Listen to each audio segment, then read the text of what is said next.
Okay. Okay. Bava Metzia Ayin Aleph Amud Aleph. So first, welcome to Gabe. Bava Metzia. We learned the Ein Yaakov, which is the sections of the Gemara which are the Agadah. Strips away all of the halacha and just leaves the Agadot. Actually, starting next week, we're going to be on a few daf of, like from Pei Gimel to Pei Vav. It's just straight Agadah with some good ones. There's some wild ones, but we'll start that next week. Bezrat Hashem. This week we're on daf Ayin Aleph Amud Aleph, and I want to start by asking a question, and that question is, are you ever allowed to take revenge or bear a grudge against somebody? No. Yes. What's it called when you're allowed to kill someone? Why you don't revenge again? What's it called when you have to go to the Mikvah? You're what? Yeah. You're allowed to kill someone who does what again? Okay, good. So, that's fine. So if somebody kills your relative b'shogeg, so then the Goel Adam is allowed to take revenge. Right. Good. So there's an example of where revenge is permitted. Beyond that, expand that. When revenge is when someone does something to you that is wrong, and then you want to do something back to them. Do it back? No, we shouldn't. No, you should not. Right? The Torah says, "Lo tikom lo titor." Right? You're not supposed to take revenge and bear a grudge. But we're going to now basically see a whole bunch of sources that seem to go back and forth on whether it's okay to take revenge or bear a grudge and whether it's not. And we'll look at Rashi, who says something pretty radical and then backtracks and then doubles down on it somewhere else. Havdil from certain, presidential candidates, whatever. Anyway, and then towards the end, I want to offer a chiddush based on a question that Tosfot asks, which he doesn't usually ask this type of question, so it's unique in a certain respect, and we'll try to come up with a way to help redeem the Gaonim who he is questioning. Okay, so with all that kind of abstract introduction, let's get started. The Gemara Bava Metzia daf Ayin Aleph Amud Aleph says as follows: Tanya Amar B'Yossi, Bo re'eh samyut enehem shel malveh beribit. So the context, the halachic context, is about lending with interest. So in that discussion, Rabbi Yossi says, "Come and see how blind are the eyes of those who lend with interest." Right, which is prohibited. And this is really the key line from the Gemara, which we're going to focus on for the rest of the shiur. Adam Kורא לחבירו rasha, יורד עמו לחייו. So come and see how blind people who lend with interest are.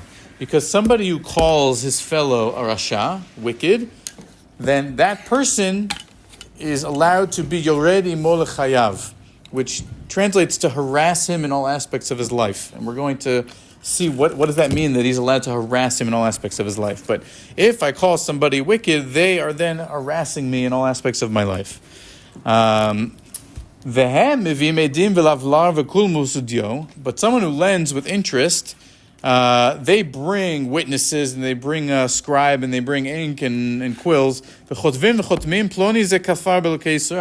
words, they sign a contract. Right, they come and they bring a guy that they lend money to with interest, and they sign a contract where effectively what they're signing is that I am kofer belokei Yisrael, because they are negating the idea that you're not allowed to lend with interest. So the idea is that someone who calls his fellow wicked, so at least the wicked person then harasses him, but a person who lends with interest, he's indifferent or proud, but he's doing something kind of actively that goes against the Torah. And so Rabbi Yossi sees from that something that's very, very shocking. Okay, Tanya Rabbi Shimon ben Elazar Omer, Kol mi sheyesh lo ma'ot umalveh otam shelo beribit, alav hakatuv omer kaspo lo natan beneshech v'shochad anaki lo lakach, v'sa'ele lo yimot le'olam.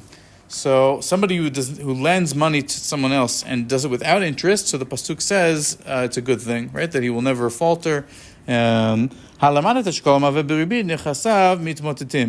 you learn from that someone who lends with interest, his income decreases, right? That his property lessens, which is kind of the flip side of what we learned a couple of weeks ago in terms of Maser, Aser b'shvil titasher. So it's the opposite with Ribit, that we see that someone lends with Ribit. So even though he's doing it in order to get more money, in the end, he ends up losing money because he's acting improperly. So the Gemara asks, but don't we see that there are people who don't lend with interest? In other words, they lend properly, and yet they still do poorly. In other words, they still lose out on their property. So why are they being punished financially, even if they lend properly without interest? So the ones who lend without interest and lose money, so it's true they lose temporarily, but eventually they win their fortune back. As opposed to people who lend with interest that lose their fortune, they don't get it back. Okay, so usually a statement like that would merit a shir in and of itself when we talk about the hashkafic implications of this. We've talked about similar topics in the past, but what I want to focus on this week is this first statement of Adam Kor לחבירו Rasha Yורד לחייו. So if I come and I call you Rasha, so you're allowed to harass me in every aspect of my life. So what does that mean? So we'll skip Ketubah for 1 second. If you go to the Gemara in Kiddushin Chav Chet Amud Aleph, so it includes this in a series of 3 teachings. Detanya, HaKoreh L'Chavero Eved Yehei B'nidui. So if someone calls somebody else a slave, then that person who says that gets excommunicated, because calling someone a slave is the epitome of offense and insult. So such a person, he's speaking so improperly that you are allowed to put him in under a ban. Mamzer sofeget arba'im. Right, someone who calls someone else a mamzer, so he receives lashes. And finally, Rasha Yורד לחייו. Someone who calls someone else wicked, that person gets to harass him in every aspect of his life. So quickly, based on the punishments, do you see any order to these? Just as kind of an aside, like is it going from, most to least or least to most? What's better? I don't know. So I didn't bring it here, but Rashi and the Mefarshim, they assume that it goes from worst to least bad, right? Mm-hmm. So excommunication is the worst, right? So calling someone a slave is considered worse than calling someone a mamzer. And then Rasha, so Yורד לחייו, we're about to talk about what that means, but it's not executed through Beit Din. It's something that the victim is allowed to do, perhaps, but it's not that he has a formal punishment of lashes or excommunication. But conceptually, these are all the same idea, right? So what does it mean to harass someone in all aspects of their life? So look at what Rashi says. So we saw this come up in 2 places, Bava Metzia and in Kiddushin. So Rashi in Bava Metzia says as follows: Yored imo לחייו, ragil להתקוטט imo, כאילו hikau וכאילו בא להורגו. So if I call somebody wicked, that person is allowed to constantly threaten me as though he's going to hit me, as though he's going to kill me, to lord over me, to be a constant presence, aggressive presence, a threatening presence. And then Rashi adds, "V'ani shamati rashai lered letoch umanuto shel chaviro u'lema'ot mezonotav shel chaviro." And Rashi says, but I heard that what does it mean to harass someone in all aspects of his life? That if I call someone wicked, they are permitted to come into my business and cause me to lose lema'ed mezonotav, cause me to lose income, like to ruin me financially. It's permitted if I call them wicked. And then Rashi says, "V'kasheh be'einai," but this is difficult to me. Shiatiru chachamim liYisrael linakem v'ligmor ra'ah. That Chazal would permit somebody, even in a circumstance where they're called wicked, to be so vengeful and cause financial ruin to somebody else.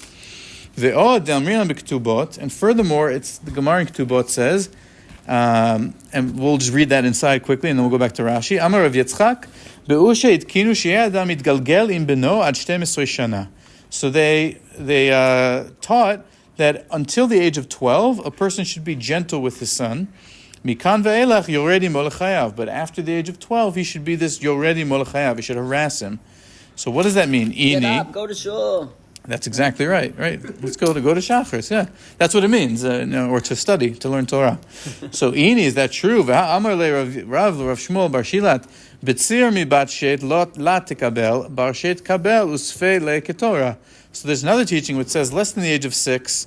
So don't give a child a hard time, but above the age of 6, so accept him and then stuff him like an ox. So wouldn't that mean that that's much younger than the age of 12, right? If it's at the age of 6, you stuff him like an ox. So why are you saying until 12, be gentle with him? So the Gemara says, "In safi leketorah miu eno yoredim ad chayav ad lachar 12 shana." So it means from the age of 6, stuff him like an ox. In other words, like force him to learn, but do it in a gentle way. In other words, don't harass him. But once he's already 13, all bets are off, and then you're supposed to really make his life miserable. Okay, continues, says, no, maybe the age of 6 is for Torah and the age of 12 is for Mishnah. Abai said, my mother taught me. Right? Abai's mother died in childbirth. So whenever Bai says Amr li'em, it means his stepmother who raised him, I believe. So bar sheit lemikra, bar eser lemishnah, bar tleisar leta'anita, me'ed le'et, uvetinoket bat treisar. Okay, so he says, I was taught from the age of 6, your child is supposed to learn Torah. From the age of 10, Mishnah. From the age of 13, he's supposed to fast. And if it's a girl, from the age of 12. Okay, very nice. So what do we see here? That here there's an application at the age of 12, a person is allowed to harass their son. So going back to Rashi, right? Rashi said, right, I heard that the interpretation of Yored לחייו means to cause somebody financial ruin, like to actively go and try to ruin their business. So Rashi says, ועוד דאמרינו בכתובות, עד 12 שנה מתגלגל אדם מבנו, מכאן ואילך יורד לחייו, ומה יורד לתוך אומנותו איכה, הלייסור ולחופו לתורה כאמר. So that interpretation doesn't make sense in the context of my 12-year-old son, because he doesn't have a business. In the context that's being discussed there is about trying to force him to learn. So therefore, Rashi rejects, for 2 reasons, the interpretation of Yored לחייו, of harassing somebody, to mean that you cause them financial ruin. Number 1, because he says, how could the rabbis allow someone to be so petty and vengeful? And number 2, because based on this other sugya, where the same phrase is applied, it doesn't make sense to understand it to mean financial ruin. And therefore, Rashi kind of seems to fall back on his first interpretation of Ragilit koteti mo ki'ilu ikao v'chilu bal hargo. Right, that it means that he harasses him in the sense that he's always threatening to hurt him or do worse. Given that, Rashi seems to contradict himself, because his comments in Kiddushin, if you remember, we saw in Kiddushin also it says Rasha Yored לחייו. So Rashi in Kiddushin says, Kelomar lozo ein beit din niskakim. Right? In this third case, Beit Din does not have any jurisdiction. Unlike Eved, where there's excommunication, and Mamzer, where there's lashes, when it comes to Rasha, so Beit Din doesn't punish someone who calls somebody else wicked. Aval hu, but the victim, mutar lisnoto, he's allowed to hate the person who called him wicked. Ve'af lema'ed parnasato v'lered lu'manuto, and also to cause his income to diminish and to go and mess up. So in other words, Rashi seems to embrace in Kiddushin the very explanation that he rejects for those 2 reasons in Bava Metzia. So it seems to be a steer on Rashi. Okay? If we look at the Meiri, he actually says similar things to Rashi, but a bit different. In Bava Metzia, Meiri says, "Ma she'amru besugya zo, she'akore לחבירו rasha, yored imo ad לחייו, yesh mefarshim shehu rashai lered lu'manuto le'me'ed mezonotav." So he says there are those who interpret this to mean that he's allowed to cause him financial ruin. So, but then Meiri, like Rashi, says, but it doesn't seem that that's something that the rabbis would have permitted. So he says, no, what does it mean to harass him in all aspects of life? It means to publicly rebuke him and call him out for having embarrassed him by calling him wicked. Okay, al derech ma she'amru b'masechet ketubot ad 12 shana adam mitgalgal im beno mikam va'elach yored imo ad לחייו. But then in Kiddushin, like Rashi, the Meiri seems to accept that very pirush. Rasha yored imo ad לחייו, רוצה לומר לאומנותו, כדי שיעשה עמו מעשה רשע, כמו שהוא אומר, וכמו שאמרו, היורד לאומנותו של חברו נקרא רשע. And then the Meiri adds, ויש מפרשים לחייו ממש. So what does it mean to harass him in all aspects of his life? It means literally his life. רוצה לומר שרשאי להכותו, שזהו מעשה רשע, כדכתיב, ויאמר לרשע למה תכה רעך. That it's permitted, according to these people, if I call you wicked, you are permitted to hit me, and to hate me.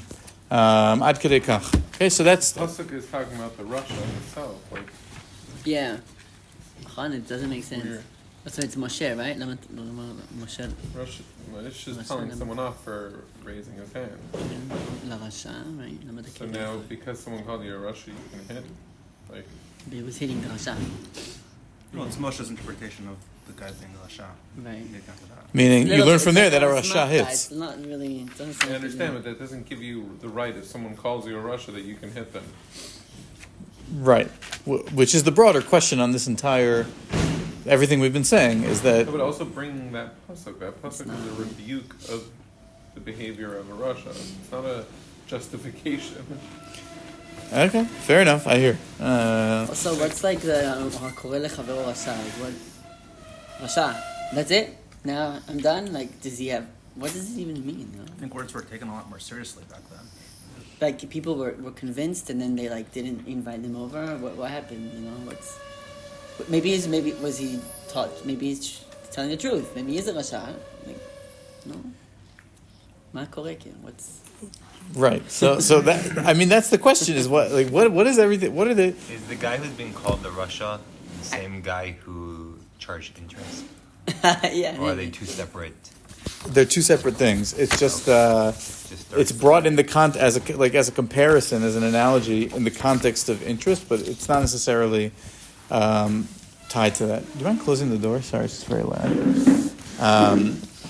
But yes, I mean, I think really your question of is so okay. I call you wicked. It's terrible, but now I'm allowed to hit this guy. I'm allowed to threaten to kill this guy. I'm allowed to hate this guy. Where are these?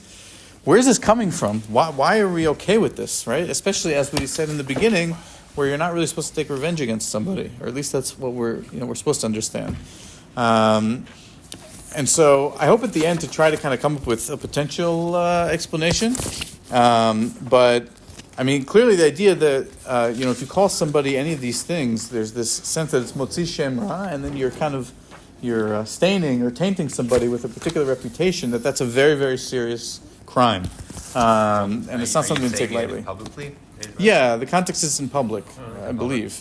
It's not like I'm just talking to you off to the side and I call you a Russia. It's when it's known, which is, and the reason you know that that's what that means, or at least that's how the Meiri understands it, is at the end here he says, right?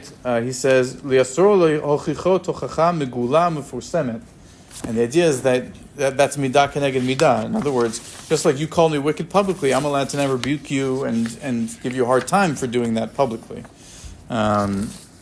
So yeah. So we understand the question, or really the kind of the tension between, on the one hand, this idea of I shouldn't take revenge, but on the other hand, there are instances like with the Ir Miklat, like Shimon said before, where you're allowed to take revenge, and here where it seems that you're certainly allowed to take revenge. So I want to look at a Gemara in Yuma, which seems to take these two concepts and try to smash them into each other and understand where things fall. So the Gemara in Yuma says as follows: V'amar Rabbi Yochanan mishum Rabbi Shimon ben Yehotzadak, Kol talmid chacham she'eno nokem v'noter kenachash eno talmid chacham. So Rabbi Shimon ben Yehotzadak says any Torah scholar who is not vengeful and does not bear a grudge like a snake is not a true Torah scholar. In other words, that a Torah scholar is someone who's vengeful and is someone who bears a grudge. Okay? The Beit Midrash. What? And the Beit Midrash. In the Beit Midrash. But does that make it okay? I'm disagreeing with you on the definition of what we're reading here. I'm not going to give up on my definition because I'm tired. I'm going to stand on my own. I'm going to fight you.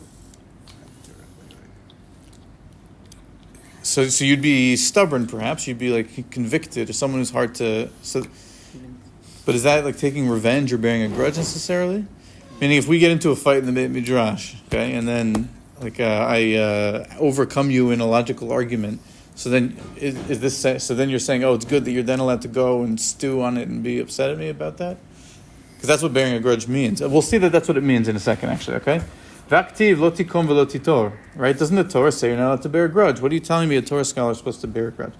Hahu b'mamonu dichtiv. So first, this is the first chiddush. The Gemara says, when the Torah says you're not allowed to take revenge or bear a grudge, that's in monetary matters specifically. Ditanya, it's taught in the Braita, ezohi nekima ve'ezohi netira.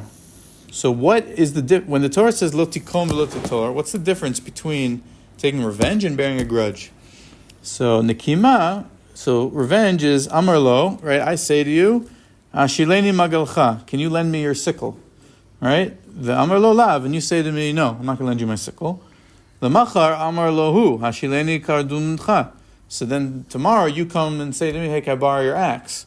Right? And amar lo eni mashilcha kederch shelo yishaltani zoi nekima. And I say, I'm not going to lend you my axe. You didn't lend me your sickle yesterday.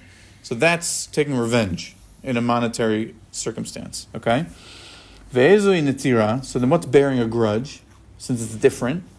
So amar lo hashileni kardumcha amar lo. So if I come and I say, lend me your axe, and you say to me, no. And then the next day you say, hey, can I borrow your cloak? And Amar lo, and I say to you, hey, lach, of course you can borrow my cloak. Eini kamotcha shelo yishaltani. I'm not like you. I'm not going to be, petty. Of course I'm going to lend you my cloak. That's bearing a grudge, right? What? That's also being petty. Right, but the fact that he says, I'm not being petty, that he is being petty, exactly. So both of those are forbidden, mina Torah, okay, according to this Braita. But they're both in the context of monetary matters. So that's the resolution at this point to the contradiction where a Torah scholar is allowed to bear a grudge and allowed to take revenge, like you said, in the context of the Beit Midrash, but not in the context of monetary matters. But then the Gemara isn't satisfied with that. It says as follows, V'tzara de gufa lo. Is it true that when it comes to tsara de gufa, like not just monetary matters, but a person's personal suffering, is it true that you're allowed to bear a grudge? And is it true that you're allowed to take revenge? V'hatanya, doesn't it teach in a different Braita? Hane'elavin ve'enan olvin, shomin cherpatan ve'enan meshivin, osin me'ava usmichin b'islurin. So a person who is insulted but does not insult back, a person who hears his abuse but does not respond, in other words, he accepts it quietly, a person who acts out of love and is happy when he is afflicted upon, such a person, that God's beloved ones are like the sun in its full glory. Now, so here we have a Braita of the rabbis lauding someone who humbles himself. He doesn't care about his honor. He doesn't care if someone insults him. He turns the other cheek, essentially. So wouldn't that seem to imply that I'm not allowed to be someone who is vengeful or bear a grudge, even in the context of Torah learning?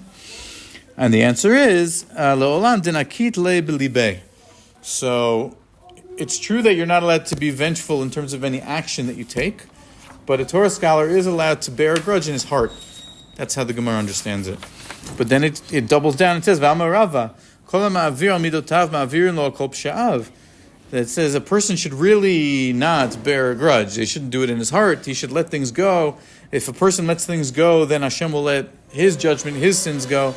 And the answer is, D'mefayis huleu mefayis. So that's true if the person asks for forgiveness.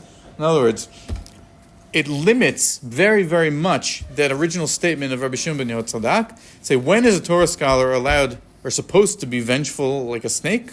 Only when somebody does something to him and doesn't ask for forgiveness, and even then, he's only allowed to feel it in his heart, and he's not allowed to act upon it. So it limits the scope of that original statement. So what I think we see in this Gemara is this kind of tension, again, between is it good to be vengeful? Are there circumstances where you're supposed to be vengeful? Right? This idea that if I have competition and I have kind of a rivalry between different Torah scholars, there's something good that comes out of that. But at the same time, there's a lot of negative side effects to a person behaving in that way, and that's something that we can understand very, very clearly. Good. So all of that was really introduction to what I want to try to offer is the chiddush to what Tosfot says and the tshuva of the Rivash. So let's skip the next two. We'll go back if we have time. But really I want to focus on this. Okay, Tosfot, in his commentary on our Gemara, he's also trying to understand what does Yored לחייו mean. So if you remember, we saw what Rashi said, we saw what the Meiri said, of what it means to harass someone. Tosfot writes as follows. Katuv b'tshuvot ha'gaonim, b'shem Rabbi Tzadok Gaon, Yored לחייו רשאי לשרוף שליש תבואתו, מתema gadol minayin lo zeh. Okay, that's the entire comment. So he says, what does it mean that if someone calls me wicked, I'm allowed to harass them? It means I'm allowed to go and burn a third of their produce. And Tosfot says, I have no idea where the Gaonim get this from. I don't know what the source of this idea is. But surely this is very vengeful, right? I go and burn a third of a person's produce. I mean, you would argue, what? It could be like the... I forget what sugar where if the person gets it instead of knas, you have to give it to the person who was wrong. What do you mean? Simon? I don't remember what sugar we learned with this. There's one scenario where you have to give the actual thing. Maybe it's when you have to give 4/5 or whatever. You pay back kefal or one or the other gets the actual person benefits, whereas instead of in general you getting a knas. Okay. So here maybe that third we should just give it to them or something. Some back after they should just. This guy should get to burn down the stuff. Right. Yeah. It's radical, but also opens up a Pandora box. Essentially, I thought you called me Rasha. You didn't actually. I burned down your field. Now, because of my misunderstanding, I burned down your field, but now it's not okay that I burned down your field because It's manifesting what he called you. it's got infinite bad. Oh, we're on to something. You guys are onto something. Very good. Good. You are being mitchaven to what I'd like to suggest at the end. Thinking. Good. Right. Another. What are you really saying? Like, what is the problem with this whole approach?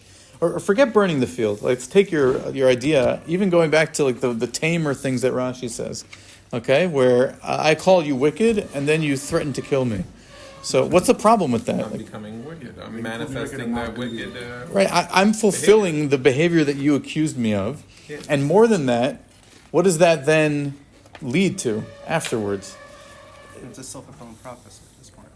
Revenge back on you. Right, it creates this cycle of, a cycle of violence that nobody can figure out a way out of, because nobody's willing to just be insulted and not be shamed and be silent. Right? Everybody needs to ethnically cleanse or whatever. Anyways, so yes, there's a problem with just saying, okay, if someone is if wronging you, even if you're justified in needing to take some kind of action in response, but there's a repercussion to doing that. There's a price to pay for doing that. So look at what the Rivash says, and then we're going to try to take the idea that Jonah of Moshe said, and take what the Rivash says and apply that idea to the case he's bringing. Okay, so he says, Masha Katav Kvodcha Be'igeret. So this is in his the shoot of the Rivash, Shad Tshuva. He says, that's what you wrote to me, okay, etc. Qurא לחבירו רשע יורד עמו לחייו, שפרשו הגאון נמזל שורף שליש תבואתו, ובדק לן מר מנין להם זה. Right, and you want to know where this is from. Where did they get this from? השפחה מילין אנו אין לנו בפירוש, זה המאמר, אלא כפירוש רש"י ז"ל, שכתב יורד לאמונתו ולחיותו. וכן פירוש בארוך, דאף אגב דאמרינו בפרק לחבירו. Okay, so let's just skip all this. He spends the next few lines saying, I don't know where they get this from. This idea doesn't seem to make a whole lot of sense. Even Rashi is a problem. Where is Tosfot getting this from? And then he says, Ve'ulai, 4 lines up from the bottom, at the beginning of the line. Ve'ulai me'echad min hamidrashim yatsa lehem peruz zeh. So he says, maybe they read about this in the Medrash somewhere. And then he says, Ve'efshar mima she'amru beperek hazahav. And it's possible that where the Gonim get this from is based on a story in Bava Metzia Nuntet Amud Bet. Now this should be familiar to us, because this is what we learned in last week's shir. Al Rabbi Eliezer. Tana, ach gadol haya be'oto hayom, kol makom shenatan bo einav Rabbi Eliezer miyad nisraf. So last week we learned the story of Lo Bashamayim, and the famous midrash about that. But we didn't learn the second half of the story, which is they put Rabbi Eliezer. What do they do to him at the end of that story? In other words, nitzchuni banai nitzchuni, right? They defeat Rabbi Eliezer, whatever that means, and then they excommunicate him. Right? Rabbi Akiva goes to him and sits far away from him and says, they put a ban on Rabbi Eliezer, and the story continues, and he tears his clothes, he cries, and it says, that day, anywhere Rabbi Eliezer went, whatever he looked at burst into flame. That's the continuation of the story, because he was so angry. וכתוב שם שבאותו יום לקח העולם שליש בחיטים ושליש בזיתים, and also שליש בשעורים. That day, due to the anger of Rabbi Eliezer that he was wronged and put into or that he was excommunicated, 1/3 of the wheat and 1/3 of the olives and 1/3 of the barley burst into flame on that day. That's what the Gemara says. What? California wildfires. Sure. Yeah. ואולי רצו הם ז"ל לומר. And look at what the Rivash says. So he says, wait a minute, 1/3 of all of these different types of grain, that sounds familiar. That's similar to what the Gaonim said, that when a person is harassing someone, that he burns 1/3 of their produce. So the Rivash says, ואולי רצו הם ז"ל לומר שרבי אליעזר לא נתן עיניו אלא בשליש התבואה, כי מפני שברכוהו הרי רצו לומר יהי כרשע. Oivo, umipnei ze saraf shlish tvuatam. So he says, when Rabbi Eliezer, where did the Gaonim get the idea that when a person is called wicked, he's allowed to burn 1/3 of the produce, so the person calls him wicked? Because Rabbi Eliezer was put into cherem, he was excommunicated, and then he went and he burned 1/3 of the produce. So because when they excommunicated it and they were calling him wicked, right? Because they put him into cherem, and then he responded, as the Gemara says, by burning a third of the produce. So that's what the Rivash is suggesting. Maybe where the Gaonim get the idea from of to harass someone in aspects of their life means to burn a third of their produce. Okay. Was that premeditated? You said. Say it again. Was that premeditated? They went and burned a third of the produce. It doesn't seem that way from that story. It's like he finds out that he's excommunicated, and he just, in a fury, goes and. But then we learn from this totally random result that that's then the okay thing to do.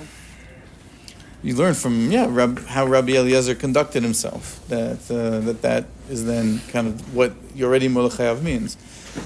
The Rivash is trying to understand where the Gaonim get it from, and that's his suggestion. Is to say we have an example of someone who harassed someone who called him wicked, and so he's trying to connect those two dots. What I wanted to suggest on top of that, going back to what we said, and with this we'll conclude, is right. We talked just now about how like taking revenge is it becomes tit for tat, right? Like both sides are not able to, they're always going to escalate and go back and forth, which is why it's kind of strange that this whole thing seems to be permitted in the first place. Now, what the Rivash says is that Rabbi Eliezer, what happened to him that he was called a rasha?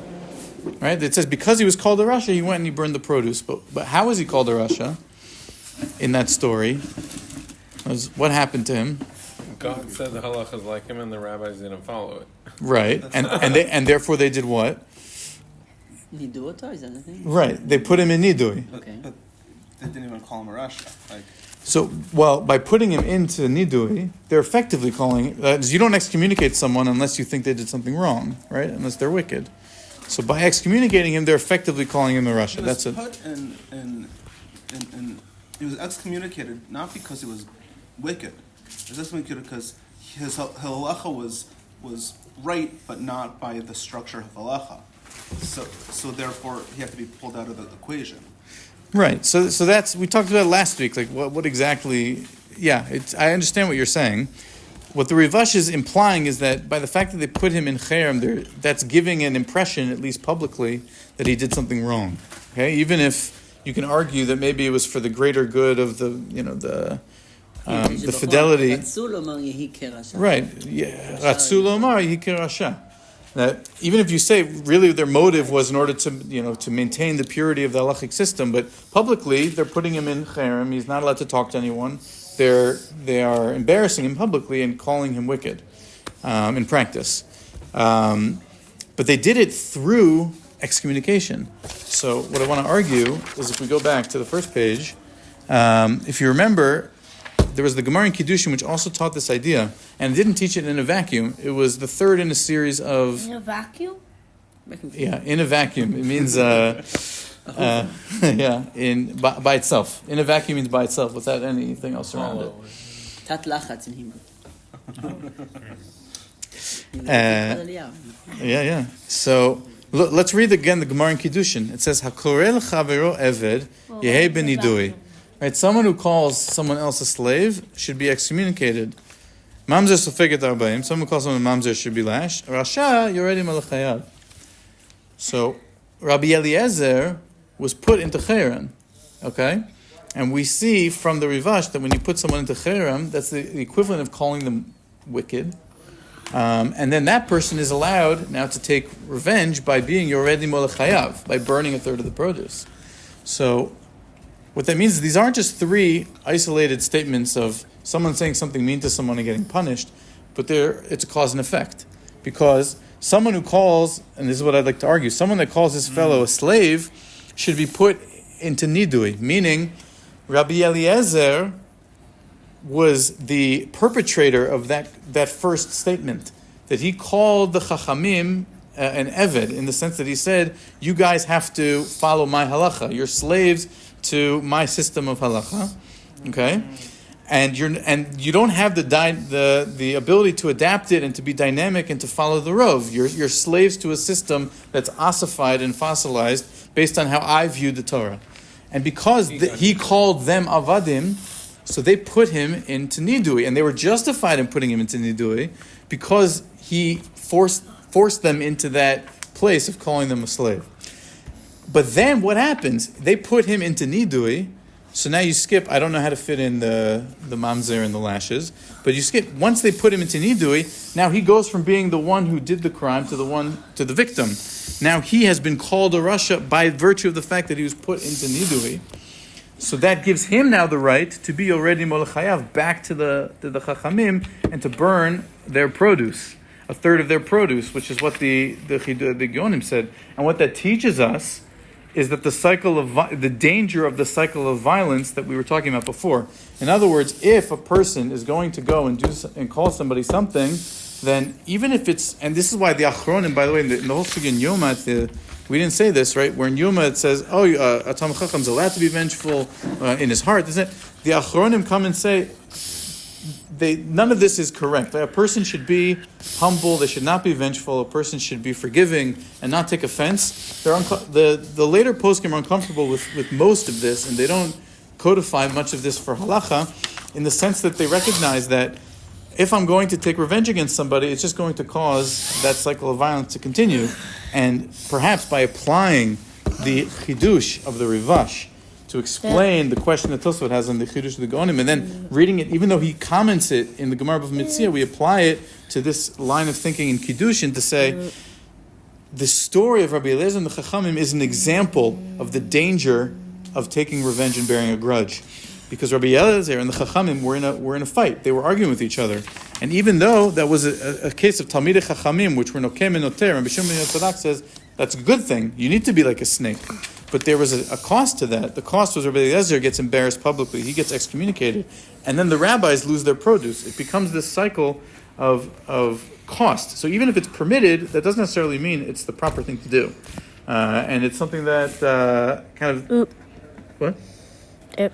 So I know that the piece with the Eved is a bit of a stretch. That Rabbi Eliezer is calling the rabbis an Eved in the sense of an Eved to the Torah, but I do like the idea of trying to tie this idea of like the first half of this and the second half of this are linked to each other. That if you do this, it causes the backlash, and it's always going to go back and forth. Without Rashi or the Meiri, or when you read the Bava Metzia or the Kiddushin, it could read as this is an eventual outcome that is likely to happen. Good. It so doesn't read necessarily how they're saying, like Rasha, Yeah, that's a good point. I thought about that as well. It could just mean that's how the world works, but not that it's permitted to do it. Right. But none of the Rishonim go that route, even though that would seem to be the straightforward reading. I agree with you. Like a person who calls his friends Rishonim, they'll take revenge. Yeah. But not that they're permitted to do so. Expect those consequences. Expect those consequences, right. I agree with you. I don't know why none of the Mefarshim seem to understand it in that way. Is there anywhere in the Gemara The reason they interpret it that way is because in Kiddushin, it's the third in a list of clear, punishments or permissible responses. Yeah, that someone who calls his fellow a slave, he'll end up excommunicated. That doesn't just mean, that'll randomly, just expect that as a consequence. It means Beit Din has the right to excommunicate. Someone who calls someone mamzer, he gets lashes. It doesn't just fall from the sky lashes, he's punished with lashes. So too, the third one, he should be punished with that. But I understand. So maybe that's not it. Yeheben nidui, not gozlim elav nidui. Expect that people will start ignoring you behind your back. Nidui, not in the official rabbinic sense. Because it says Yehei, which is a weird... It's a weird grammatical structure. It's not gozlim elav nidui. It's Yehei is people will just start treating you that way. Not he should be put. Okay, but so Mamzer is Sofeg, Yeah, so that's the only one that we have a question. Not on Russia or Eved, but on Mamzer. Sofeg, it's not gozlim elav malchat albeim. Yeah. Which is when you learn... You could say the same thing. If I call someone a mamzer, I should expect to be lashed for such people someone might just go and lynch you. That's an extreme thing to say. Don't be shocked if that's what ends up happening to you. I hear. I don't disagree that you could read it that way, and that you'd even argue that's probably the simplest way to understand it, the way you guys are reading it. I like I said, I thought that as well. I don't know why. None of the Rishonim understand it that way. That from what I was able to see, but maybe they understand something that I'm missing or I didn't. ChatGPT would agree with that. Yeah. ChatGPT. Could be. So like I said, starting next week, there's a series of good sugis coming up. They're all good, but Bava Metzia Pei Gimel has some. No, that's Bava Batra. What? That's Bava Batra. Bava Metzia is about. No spoiler. It's about these rabbis that are very, very, very large. Oh yeah.